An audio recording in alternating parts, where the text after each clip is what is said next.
Phil, you want to get us started? Adonis, I know you got the 15 first half points, but what was more impressive in that second half was two early blocks in the second half by you, and the dime you passed to him to get an easy layup in that second half. Oh yeah. Like I said before, I think I was in here. For me, basketball is about like just sharing the ball and like being a part of my teammates and just having fun out there, like scoring. I took my chances in the first half, but for me, growing up, it was always just about being a team player and getting everybody else involved and stuff like that. So Coach Adams said we need to beat this team. So I just focused on the defensive end, got those two blocks, and then Marcus and Bacho and everybody else that I fed the ball to just helped me out with the assist. What was the better of the two blocks, the first or the second one? I don't even know. I need to watch them, but I don't know. That's a good question.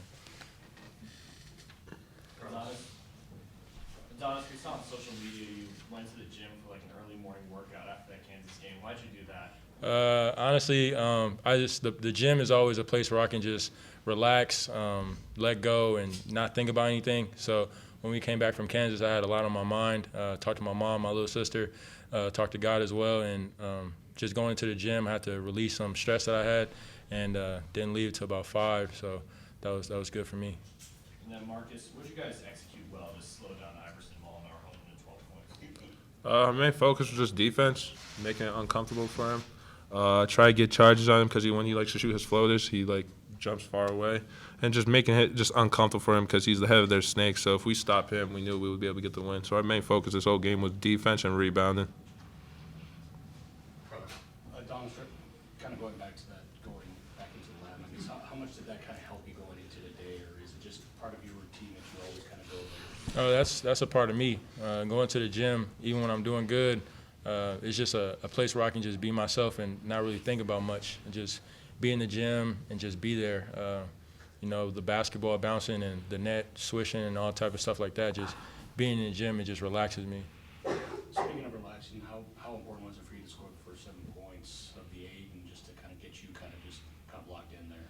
I don't think it really was anything like that. It just happened. I just took my chances where they were, and my teammates just gave me the ball and told me to shoot and keep shooting and don't shoot until you miss, and then when you miss, shoot again. So my teammates gave me the confidence to do that. From your perspective, kind of playing this game, did it feel like you were just in the right place at the right time? Did it seem like you were just kind of playing basketball today and you were just kind of getting everything going? Yeah, that just goes back to my teammates. They just finding me, telling me to shoot the ball, and don't really pass. And when you want to pass it, but shoot the ball and just keep shooting. Don't worry about it and just play. When did you kind of know you were going to get the start? And I guess you've obviously started before, but I guess is there anything different when you do get that call? No, it's just basketball to me. I'm always ready. My mom and sister, a couple other coaches tell me just be ready, and when you go out there, just be Adonis. Marcus, I know everyone's been talking about Iverson Molinar, but just the battle at the boards with some of those guys that they've got in the post, how difficult was that for you and Kevin and even Bryson to kind of match their physicality?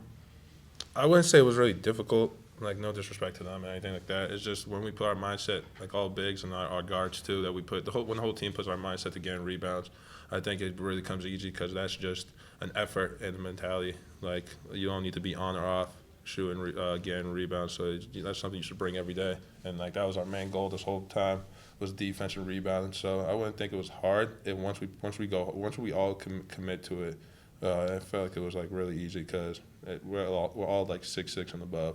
So if we're all crashing again, it's like not hard for us really. Adonis, kind of going back to what you were just talking about, TJ goes out, you go in. You're one of those guys that can really come into a role like that, considering how deep this team is. What's it like to kind of roll with the punches like that, throughout this entire year, and you in particular being a part of that depth? I just think that's a part of me, like growing up and just, when adversity hits, just be ready. Ever since I was little, I really never had it my way. I always had to grind it and find a way and continue to work and being in the gym and stuff like that. So I want TJ to be back. I want TJ to play. But when he's out, and that's just another opportunity for me to just go in and play the game that I love. Marcus, kind of going off of what Carlos said, you led the team in rebounds tonight. How important is it at this point in the season for you guys to take care of fundamentals like rebounding, not turning over the ball and stuff? Turnovers, I don't know about that one. 16, and I had 5 my own. So. But rebound, yeah. Like last game when Kansas, Coach Adams and all the coaches were really emphasizing how we got basically bullied on the rebound and gave too many second chance points. So our main goal this whole week to prepare for Mississippi State was limit them to one possession, because when we're able to limit a team one possession, we're able to go off in transition and start getting our offense going. And also if we just show that we're physical that whole game, the teams are going to realize the teams are going to just get tired because of the physicality. I feel like that's what we lacked against Kansas. So our main focus was to bring that in today. Y'all led for 99% of the game. How much of that was just getting off to a hot start, and also how much momentum does this game give y'all going into Tuesday? I think just us overall playing with each other, playing together. Like, I think with our team, anyone could go off really on our team. Like today, like Kansas beat up. Bryson had 33 today. Bryson had 10, but Adonis came and stepped up. So I think it just shows our depth, and then just. It's always great for us when we go off on a hard start, and then just all we guys on the bench just encouraging the stars like, hey, come out strong. And then once we start getting the subs, and we know we're gonna have to keep that high intensity the whole time. Marcus, certainly you all have had your big games with the big time atmospheres, but just from your perspective, what's your message to the rest of the locker room going into Tuesday, just in terms of a raucous atmosphere? Definitely, I know everyone, like elephant in the room, everyone knows how big that game is because of what Coach Beard's legacy was here, and so I know for sure all the new guys know like how much this game means to to Lubbock and everyone here. So I think they all have the same attitude like as the returners and everyone else here do. So we're going to take it like our other. It's going to be a different type of game, but like every other game, we're just going to take it one game at a time and just now get ready and lock in and see what they do good and what's their weaknesses for Tuesday. Personally, for you, what does this game mean? To me, honestly, it's just another game to me. Like, I know that's my old coach from last year. We still love the guy and everything like that. But all our main focus is just to get another win. Don, it's kind of the same things. I know you played in big time atmospheres like Baylor on the road. I guess what are you kind of preparing for? What have you guys kind of, now that you can kind of shift that focus now, I guess what are you kind of talking about for that game? I think Marcus already said it. It's just focusing on one game at a time, and not really thinking too far ahead. Big 12 is a really tough conference. It's really good. So when you think too far ahead, you probably might get lost in a game like this coming up. If we were not focused on Mississippi State, we might have slipped it and lost it, worrying about the team that's coming in. So like Marcus said, he's a returner. I'm the new guy. I'm going to just listen to him, K-Mac, because they've been here one game at a time and keep it pushing. All right, appreciate it, guys. We'll be right back. Good chat.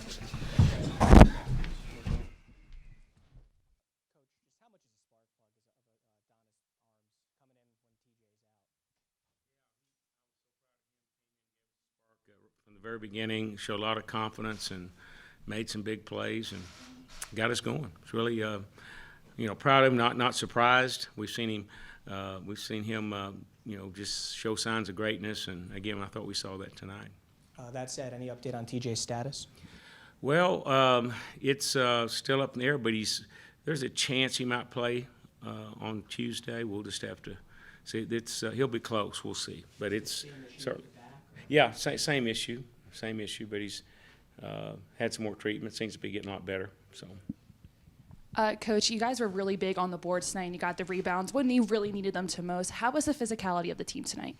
Yeah, amen. That's what we told our guys. I said, if we can win the rebounding, we're going to win the game, and they took that seriously, and we certainly emphasized that. And I thought we did an excellent job of doing both, getting some big offensive rebounds, but also just keeping them off the boards. They've a lot of games at Kentucky, especially the Alabama game, they won that late just with their offensive rebounding. So it's a big part of their offense, and I thought we did a great job of boxing out and being physical with them.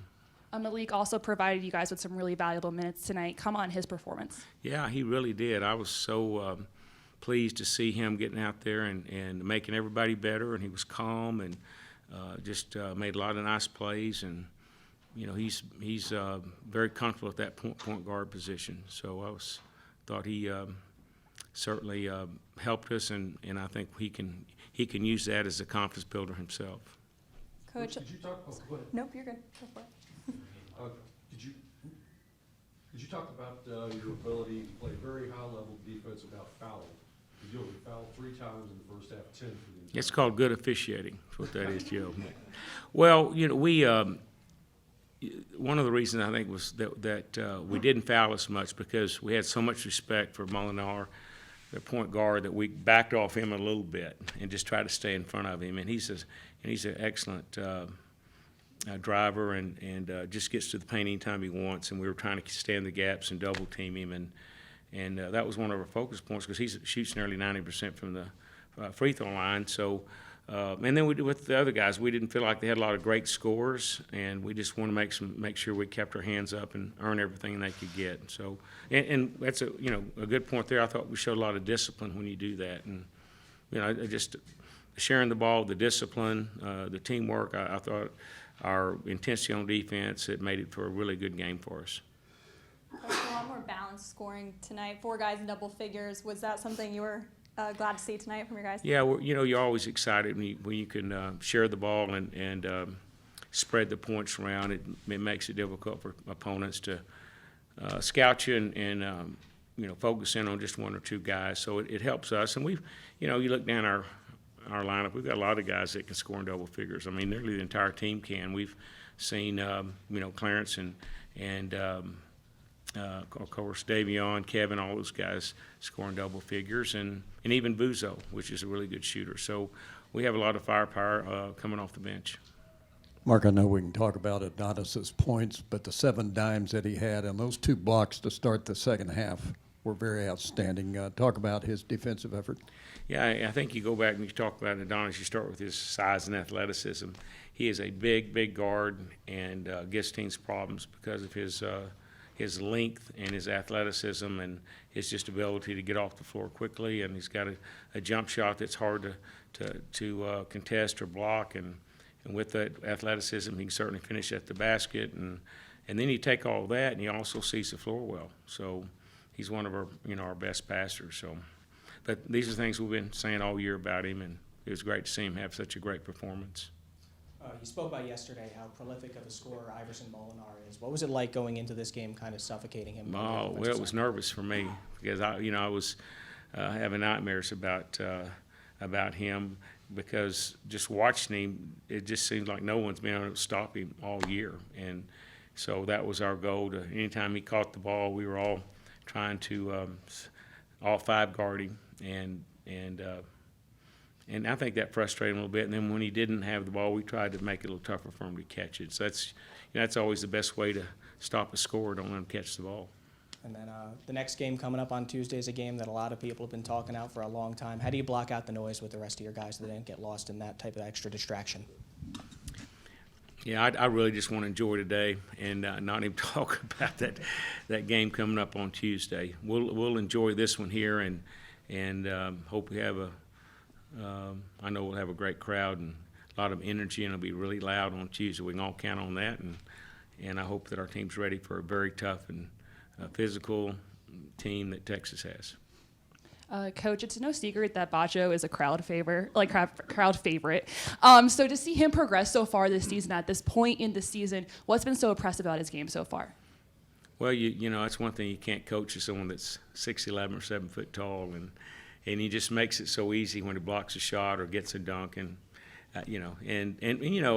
Bacho should be a crowd favorite because he's such a nice person and such a great team player, and he's just a freshman, and he's got just such a bright future ahead of him, and he just is a great teammate. He's just, when he gets in there, he's going to play as hard as he can and doesn't complain and supports everybody. So it's certainly worthy, deserving for him to be a favorite because he's a great teammate. We saw on social media that after you guys came back from Lawrence, Adonis went right to the gym for a workout. Sort of behind the scenes, how hard of a worker is he? Well, don't believe anything on social media to start with. Well, he is. He's very determined, and he's a veteran, elder guy with experience, and he's been in big situations with a lot of stress when he was at Winthrop and just when they went to the NCAA tournament, and so he has high expectations of himself, and so. I was really excited. He could have, just coming out, didn't get to play as many minutes the last game, and I apologized to him, told him I should have played him more at Kansas, and he just smiled at me, and has the attitude, just came out and just want to again show me how good he is. I appreciate that, and his teammates love him, and we're all happy for him. And again, he's a great weapon to have on both ends of the floor for us. You talked about his passing today with the 7 assists, but as a team, you guys had 20 assists. What was sort of working so well for you guys on offense to get that kind of ball? Well, we work trying to move the ball more. You know, we sometimes we get kind of tunnel vision going down, just trying to get the ball into, you know, one or two Bryce, one of our bigs, and so we were sharing the ball and ran different sets to try to get some more movement. And I think that was helpful, but we need to do that because Mississippi State's a very good man-man defensive team. Their head coach is known for defense and been to 2 or 3 Final Fours and always hung his head on defense. So they're a type of team that gaps and claps in the middle. So we knew we had to move the ball before we attacked them. And so we had a good game plan. The coaches did a great job of preparing us for this game. All right. Thank you, guys. All right, thank you, guys.